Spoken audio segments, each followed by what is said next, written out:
अगर ईसीआई ने अब तक इस पर एक्शन नहीं लिया तो ये वर्ल्ड का बिगेस्ट वोट फ्रॉड होगा। वोट चोरी, किस वोट चोरी? प्रधानमंत्री लोकसभा के अंदर एंट्री करते हैं और नारे लगते हैं वोट चोर गद्दी छोड़।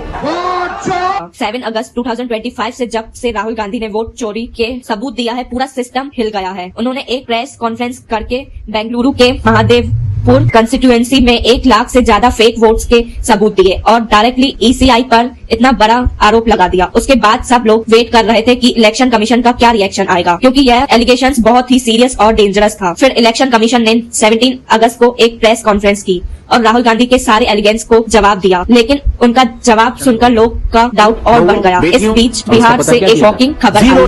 65 लाख वोट बिहार के लिस्ट से हटा दिए गए और 22 लाख लोगों ने को बिहार डेड सर्टिफिकेट के डेड डिक्लेयर कर दिया गया। इसके बाद राहुल गांधी के वोट फ्रॉड यूसेस और स्ट्रांग हो गए। अब सवाल ये है, आईसीआई ने राहुल गांधी के एलिगेंस पर क्या जवाब दिया? आज आईसीआई के सबसे बड़े प्रॉब्लम्स क्या हैं और कौन से चेंजेस ईसीआई को करने चाहिए ताकि हम 100% श्योर हो सके कि इलेक्शन ट्रुथ फ्री और फेयर है। इस वीडियो में हम सब कुछ डिटेल में समझेंगे, लेकिन सबसे पहले शॉर्ट में समझते हैं वोट चोरी हुई कैसे। और हाँ, ऐसा मत सोचना कि इसका तुम्हें कोई लेना देना नहीं है। अगर वोट मैनिपुलेशन हुआ है तो धोखा हुआ है तुमसे, मुझसे, हम सबसे, सारे इंडियन सिटीजन से। तो थोड़ा साइड में बैठो और ध्यान से सुनो हुआ क्या एग्जैक्टली। यह पूरा वोट फैक्ट ड्रामा स्टार्ट हुआ 7 अगस्त 2025 को। राहुल गांधी ने प्रेस कॉन्फ्रेंस में बताया कि उनके 30-40 लोग की टीम 6 महीने तक ग्रुप पे काम कर रही थी और उन्होंने फाइंड किया है कि बेंगलुरु के सेट पर टोटल 6.5 लाख वोट्स पड़े, जिसमें 1 लाख वोट्स फेक थे।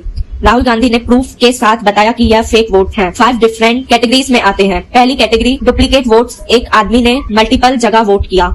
जैसे एग्जांपल दिया गया आदित्य श्रीवास्तव का, जो महाराष्ट्र, कर्नाटका, लखनऊ और बेंगलुरु सब जगह वोट करता है। मतलब एक आदमी 4 जगह वोट डाल रहा है। ऐसे डुप्लीकेट वोट्स थे 11,965। दूसरा फेक एड्रेस। 40,000 लोग के घर के एड्रेस लिटरली 0 था। तीसरी कैटेगरी बल्क रजिस्ट्रेशन। एक छोटी सी 1 BHK हाउस में 80 लोग रजिस्टर्ड थे। जब राहुल गांधी की टीम वहां गई तो एक सिंगल फैमिली रहती थी। 10,052 ऐसे वोट्स थे। चौथा कैटेगरी इनवैलिड फोटोज। मतलब एक फोटो मल्टीपल जगह यूज हुई। यह फोटो ही नहीं था। 4,132 लोग ऐसे थे जिसके फोटोज मिसिंग थे। और पांचवी कैटेगरी फ्रॉम 6 का मिसयूज। ये फ्रॉम होता है 18-25 साल के आए वोट्स के लिए। राहुल गांधी ने एग्जांपल दिया एक 70 ईयर शकुन रानी का, जिसकी एंट्री न्यू वोट के से हुई थी। मतलब 70 साल की उम्र में new vote impossible. Rahul Gandhi के एक्सपोज के बाद मीडिया और सोशल मीडिया दोनों में हंगामा मच गया। दोनों पार्टीज ने एक दूसरे पर इल्जाम लगाना शुरू कर दिया। राहुल गांधी ने कहा, अगर ईसीआई हमें डिटेल डाटा दे तो हम पूरी कंट्री का वोट इफेक्ट प्रूफ दिखा देंगे। उन्होंने कहा,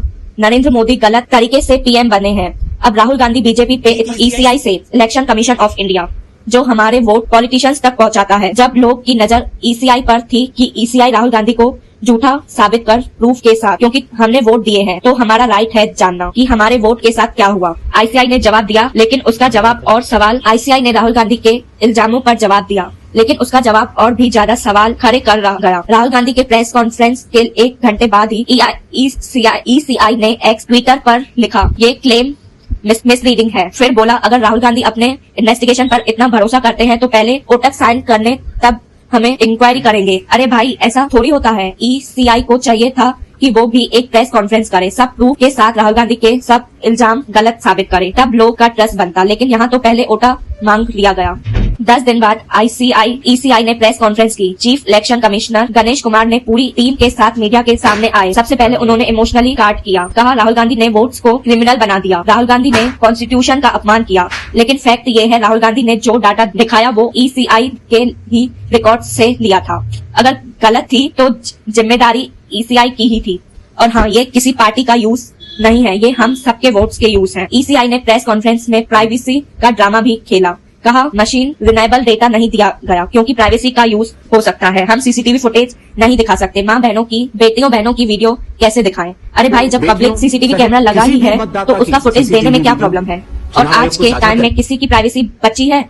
आधार से गवर्नमेंट यूपीआई ट्रांजैक्शन ट्रैक्स होती हैं। इनकम टैक्स रूल के thread, social media, email, bank account सब एक्सेस किया जा सकता है। तो ये प्राइवेसी का एक्सक्यूज बिल्कुल बकवास लगता है। ईसीआई ने बोला कि हाउस नंबर 0 होमलेस लोग के लिए होता है, ठीक है, लेकिन उसका वेरिफिकेशन प्रोसेस कहाँ है? कौन चेक करता है कि फेक? डुप्लीकेट एंट्रीज पर भी ईसीआई ने इनडायरेक्टली कंसेंस किया कि हाँ डुप्लीकेट एंट्रीज हैं, हम उन्हें डिलीट कर रहे हैं। अरे भाई, अगर ये ऑन गोइंग प्रोसेस है तो 2024 इलेक्शन से पहले क्यों नहीं किया गया? आधार से बायोमेट्रिक लिंकिंग आसान है, फेस रिकॉग्नाइजेशन और फिंगरप्रिंट मशीनिंग से डुप्लीकेट डिटेल हो सकती है, फिर मैनुअल चेक क्यों? ईसीआई ने 80 लोग के एक घर में रजिस्टर होने पर बोला। अर्बन एरियाज में माइग्रेंट वर्कर्स टेम्पररी रह लेते हैं, लेकिन इंडिया टुडे के ग्रुप रिपोर्ट के काला 10-15 स्क्वायर फीट के घर में 80 वोट्स रजिस्टर है। मतलब क्या लॉजिक है ये? 70-80 साल के लोग न्यू वोट्स बन रहे हैं। ईसीआई ने बोला डॉक्यूमेंट्स दिए गए थे, हमने वेरीफाई किया। अब सवाल ये है, ये सब ठीक कैसे होगा? क्या सॉल्यूशन है? सबसे बड़ी प्रॉब्लम है ईसीआई की ट्रांसपेरेंसी। Machines, renewable